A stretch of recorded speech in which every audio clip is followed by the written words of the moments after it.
నేను చెప్పిన పాఠాలు నేర్చుకున్నావు, ఆ మహాజ్ఞానాన్ని ప్రజల్లో బోధిస్తున్నావు.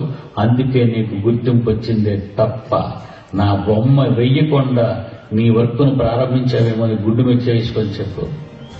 మీటింగులు ఎవరో పెడతారు, మీటింగులకు ఎవడో స్పీకర్గా వెళ్తాడు, అక్కడ కనిపించేది నా బొమ్మే. కుక్క పిల్లల లాంటి మీకింత ఘనత ఎందుకు వచ్చిందంటే కుక్క పిల్లల లాంటి మీకింత ఘనత ఎందుకు వచ్చిందంటే కుక్క పిల్లల లాంటి మీకింత ఘనత ఎందుకు వచ్చిందంటే మీ డాడీ బొమ్మ పోస్టర్లో పడింది.